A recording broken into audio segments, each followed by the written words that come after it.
Saya sering tanya, kalau kamu nanti mati, kau kembali pada Allah atau nempel di pohon mangga? Jawabannya walau alam terus.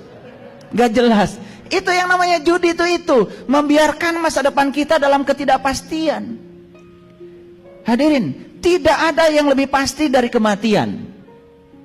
Tapi kenapa kita selalu mengurusi yang tidak pasti yang bernama kehidupan? Kematian yang pasti, tidak ada yang menyiapkannya. Besok kita mungkin mati, lusa mungkin kita mati, itu pasti. Pertanyaannya, saat itu datang, kita sudah siap pulang, udah tahu jalannya belum?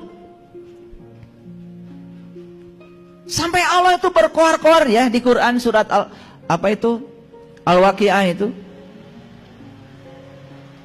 Falaula idza balagatil hulqum wa antum hina idin tangdurun wa nahnu aqrabu ilaihi minkum walakin la tubsirun. Ketika nyawamu sampai di kerongkongan nanti, saat itu kamu harus melihat. Aku lebih dekat kepada kamu, tetapi kebanyakan manusia saat itu tidak melihat. Itu kata Allah. Sampai Allah mengatakan, wa nahnu aqrab. Sungguh kami tidak dekat kepada kamu, tapi kenapa saat itu kamu tidak bisa melihat? Kenapa? Karena mata kolbu kita masih buta, masih tercover, masih tertutup. Dan selama hidup, kita tidak berjuang untuk membuka mata itu. Kita hanya hidup dengan satu mata, yang namanya mata lahir. Walaupun mata ini dua-duanya mata lahir. Makanya siapapun yang menggunakan mata lahirnya saja dalam hidup, tidak menggunakan mata jiwanya, itu yang disebut dengan dajjal. Itu yang disebutkan si mata satu itu. Di internet macam-macam orang menggambarkan dajjal. Matanya satu, lolong bonconong hiji. Itu ngarang. Dajjal itu si mata satu. Orang yang melihat kehidupan hanya dengan satu mata, yaitu mata lahir. Makanya orang yang semacam itu hidupnya selalu tertipu. Karena dia hanya bisa melihat bungkusan luarnya saja. Dalamnya dia tidak bisa lihat. Karena untuk memiliki penglihatan ke dalam, kita tidak bisa menggunakan mata itu. Mata ini adalah mata lahir, sebangsa kornea mata, sebangsa darah. Dan mata lahir, mata materi, hanya bisa melihat yang bersifat materi. Tapi mata kolbu, mata jiwa, mata itu yang diberikan Allah kepada kita. Itu mata itu memiliki jangkauan yang sangat luar biasa. Bahkan lebih tajam dari laser, lebih tajam daripada sinar X. Sinar X, ronsen. Ketika orang yang patah tulang, untuk tahu berapa banyak patahan di dalamnya, pakai ronsen semuanya kelihatan. Kenapa? Karena sinar itu frekuensinya tinggi. Dia bisa menembus lapisan daging dan bisa masuk ke lapisan terdalam. Bahkan tulang mana yang berantakan kelihatan. Itu sinar ronsen, itu sinar biasa buatan manusia. Kita memiliki cahaya yang lebih tinggi lagi dari itu. Namanya nur ala nur. Lebih tinggi lagi frekuensi dari itu. Kalau sudah bisa menggunakan itu, kita bisa tembus semuanya.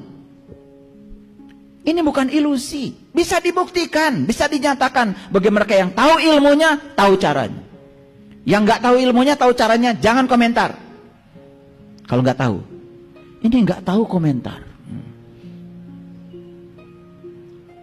Orang yang dangkal pengetahuannya memang begitu. Gampang menyalahkan orang lain. Gampang menghakimi orang lain, merasa dirinya paling benar.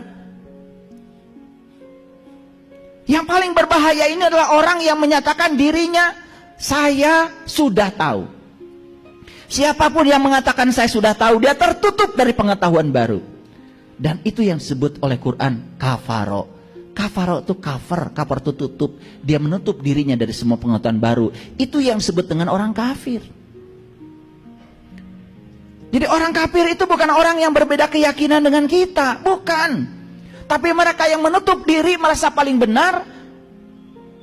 Dan orang yang menutup diri, satu, telinganya mati.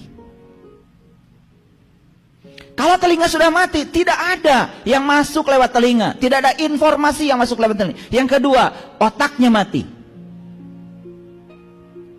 Kalau otaknya sudah mati, berikutnya daya kritis mati, daya kreatif mati, kemampuan berkomunikasi mati, kemampuan berkolaborasi mati. Apa jadinya? Sudah merasa asik aja di dunia sendiri, merasa diri paling benar, merasa diri paling suci.